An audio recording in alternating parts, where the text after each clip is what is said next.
Sylvia and me. Sylvia and Sylvia and me. Sylvia and Sylvia and me. Sylvia.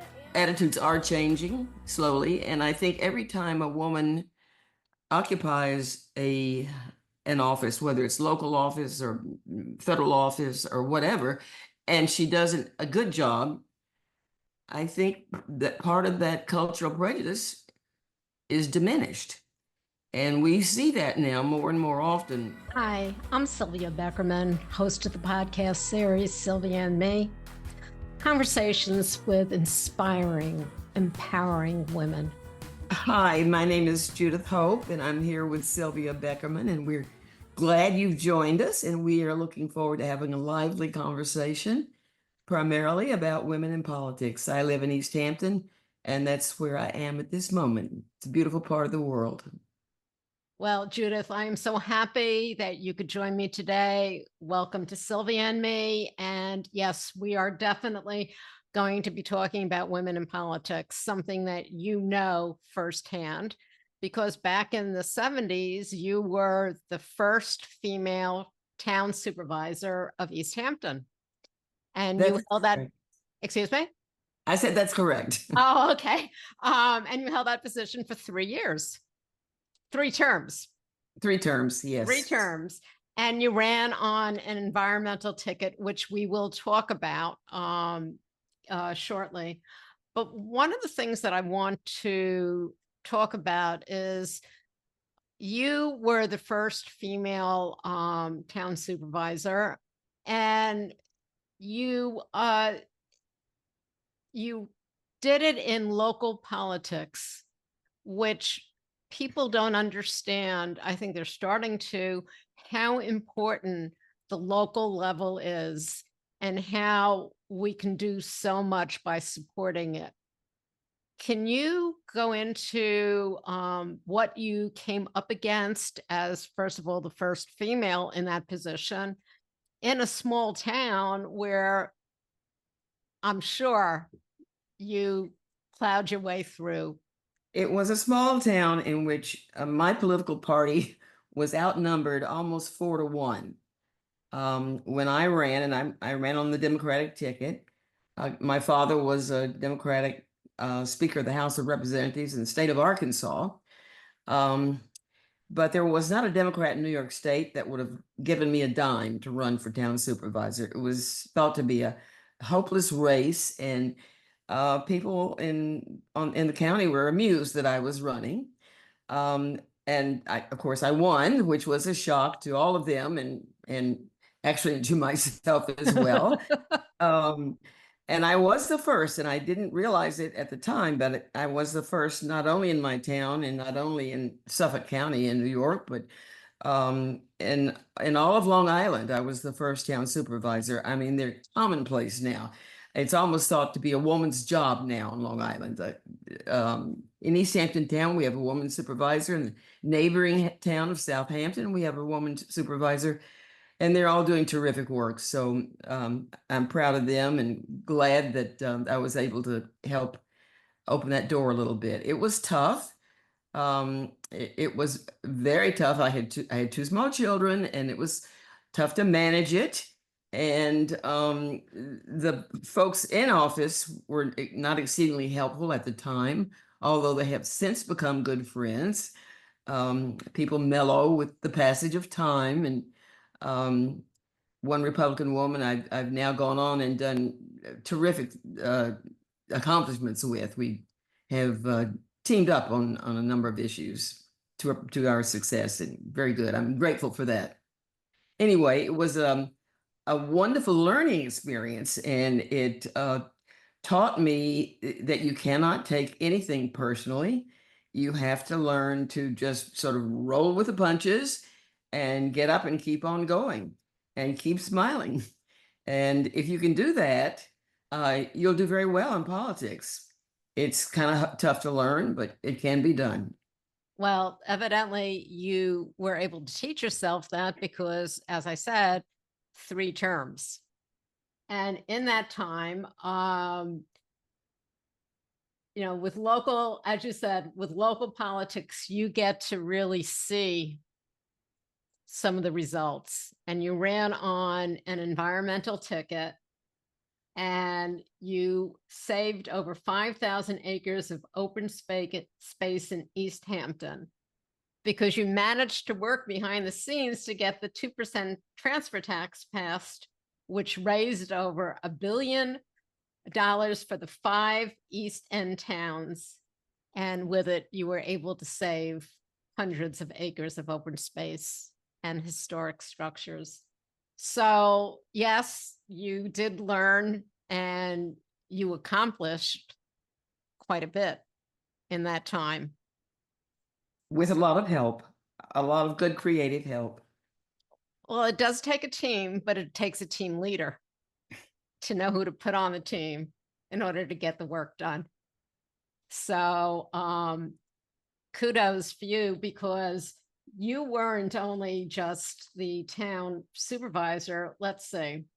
You were recipient Woman of the Year Award, Suffolk County Human Rights Commission in 1986, Woman of the Year Award, East Hampton Association University Woman, 1988, President's Public Service Award, Nature Conservancy.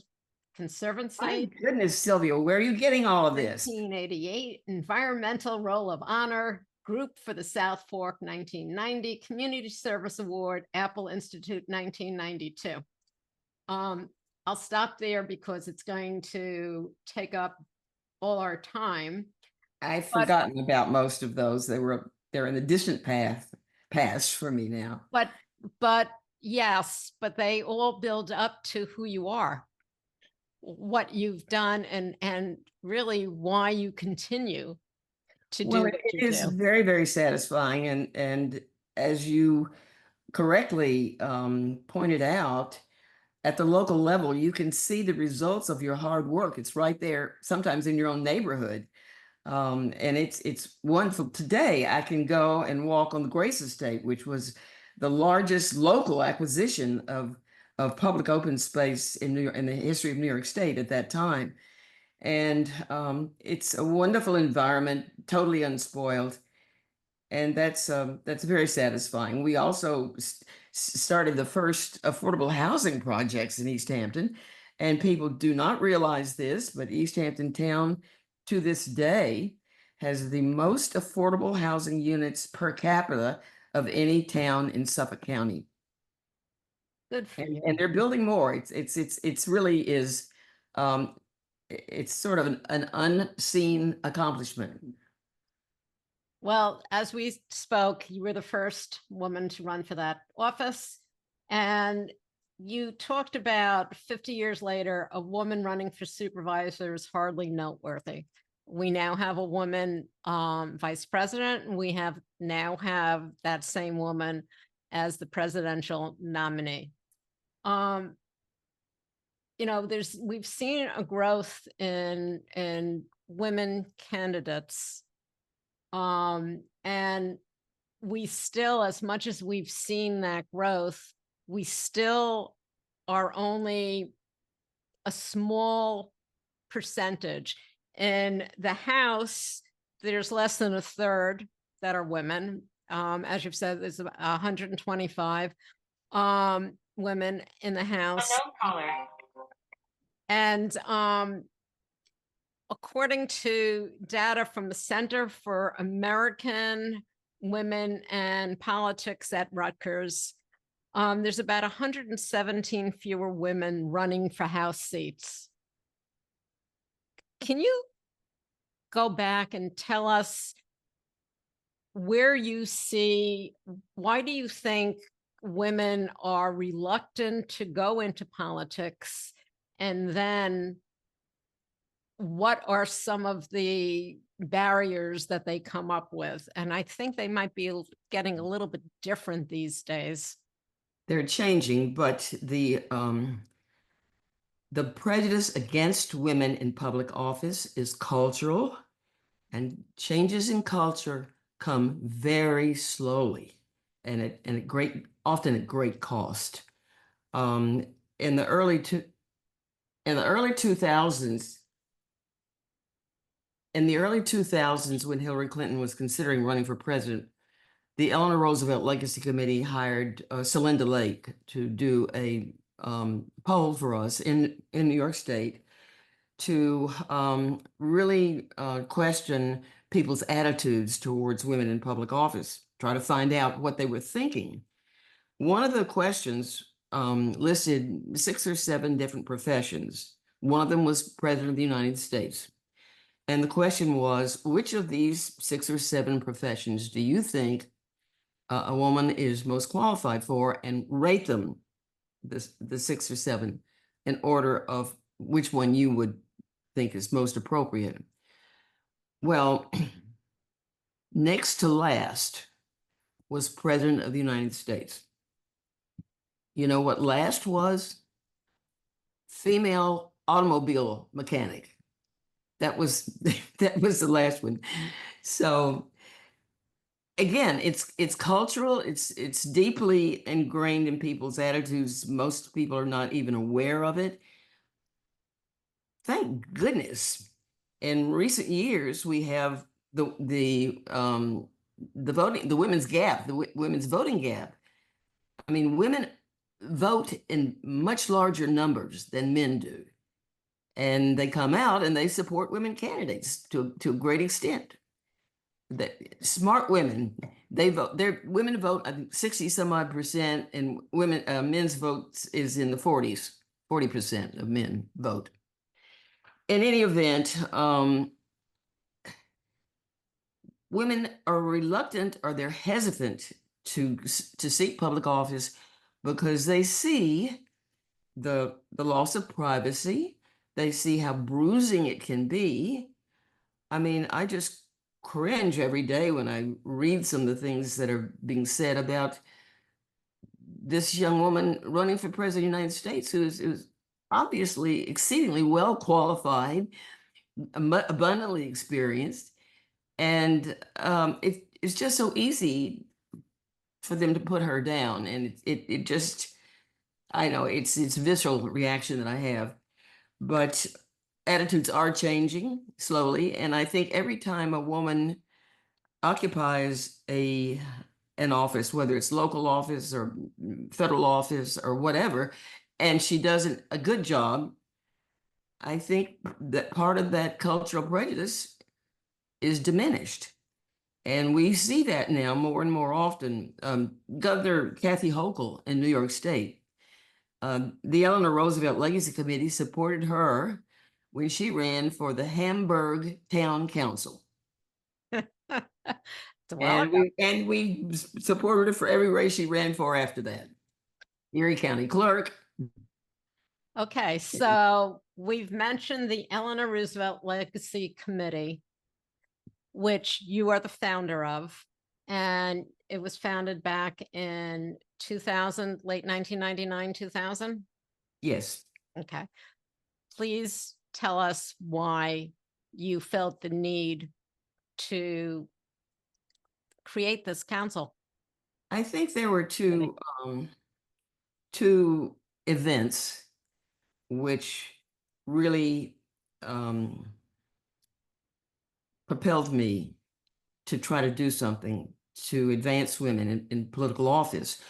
One was my own race many years ago in the early 70s, when no one thought I could win, and very few people were willing to help me. Although fortunately, the ones who did were very talented, as proven by my election against all the odds. But I just thought it should not be that hard for a woman to seek office. And the second thing that really motivated me is that when Hillary Clinton was running for the United States Senate, I did some travel with her in upstate New York. And every little town that we went to, women came out by the hundreds. They were Republicans and Democrats and independents and conservatives and progressives. The women in these little towns were thrilled to see a woman running for the United States Senate. At that point in time, New York State had never elected a woman in a statewide election to anything. We'd elected the lieutenant governor, but they run in tandem with the governor, so it's not really in their own in their own merit that they win. But those women, I felt, they suggested to me that there was an untapped source of political power that was just waiting to be encouraged and brought forth. And that was a thrilling idea to me. And I did talk to Hillary Clinton about it, and she said, "Do it. Create this organization. It's a great idea. Do it." So the rest is history, as we say. It's still going strong today. In fact, I think it's stronger right now than it's been in many years. Actually, the chairman of the board is Donna Zakara, the daughter of Geraldine Ferraro. Hmm. So she, of course, grew up and in this game and knows how difficult it can be and knows the challenges.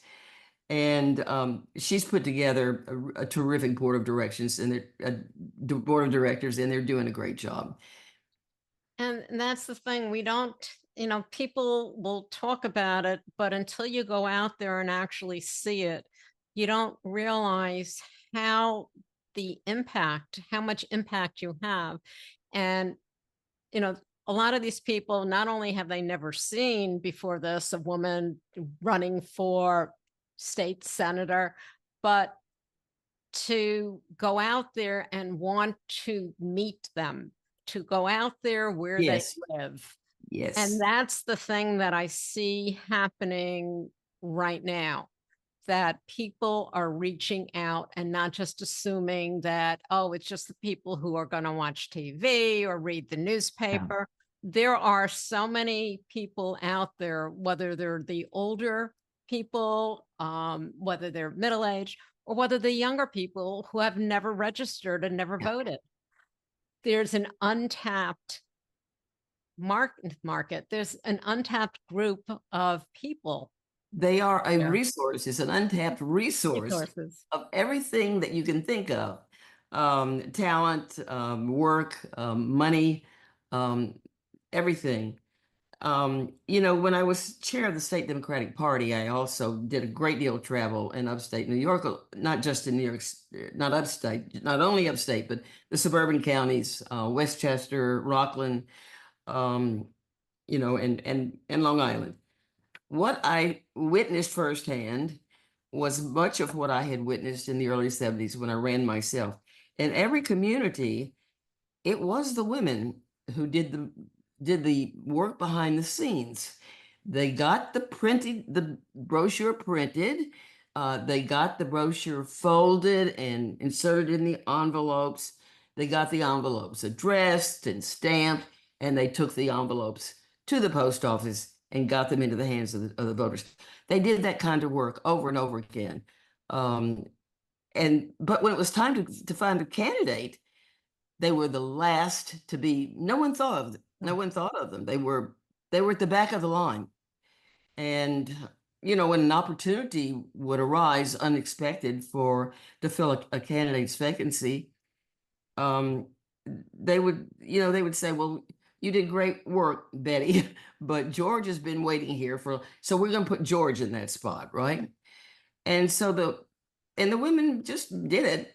I mean, they were, it was a lot out of love and patriotic impulse. But now those same women are starting to think, well, now wait a minute. If I could do that for George, I can do that for myself, and I can get it done with my squad of women workers. And it's a powerful resource. So I want to ask you, as you're talking about that, you had two small children. What made you put you over to make that decision to run? Oh, if I told you the story, Sylvia, after I was a volunteer in the McGovern campaign. So Okay. I sort of cut my teeth on a losing campaign, which is a good way to get into politics. Learned a lot. But as a result of that, I was made the chairman of the East Hampton Town Democratic Committee, which was no great honor because the East Hampton Town Democratic Committee had not won a race since 1938. Okay. A while. And this was 1972. And I had two people who were very close to me, who were a big help to me. girlfriend who ultimately ended up working in Albany, and a guy who had run a campaign in Massachusetts, and so he knew something about local politics and local races. And we were in the car driving to Albany, and we had just lost our candidate for town supervisor, and we were fretting over what to do. And my girlfriend said, "Well, Judith, you're just going to have to do it. You're going to have to run." And before I could say no, which of course I was going to say, the guy said, "She can't do that." Oh, And my girlfriend said, "Well, why not? She's been giving all these speeches and knows all the issues now. She can step right into it." And he said, "The voters are never going to vote for a woman for town supervisor. She can't manage a $20 million budget." whoa. Yeah. Well, I mean, $20 million budget sounds quaint now. I think the budget now is $120 million. But in any event, the minute he said that, that Mhm. click happened. And I thought, well, you know what? I'm going to run. I'm going to run, by golly. And so that's how I became a candidate. It's not the best way to become a candidate out of sort of, No, um, but women weren't becoming candidates back well, then. we were not in my era. We were not brought up to think of that as an option. In Right.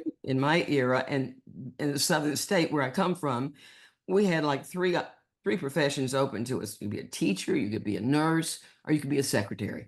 Mhm. Now, you might be an airline stewardess, but that was sort of frowned on. So, we just never thought of ourselves as public officials. And my father was a speaker of the Arkansas State House of Representatives. So I grew up with it, and you would think that I might have, considered it. The closest I ever came was when I was about 12 years old. And I used to go to my daddy's law office after school every day. And one day I'm in there. I loved it. I loved the books. I loved everything about it. And I said, "Daddy, I think I'm going to be a lawyer when I grow up." And he said, there's this long silence.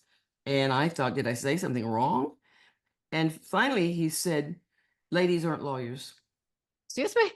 Ladies aren't lawyers."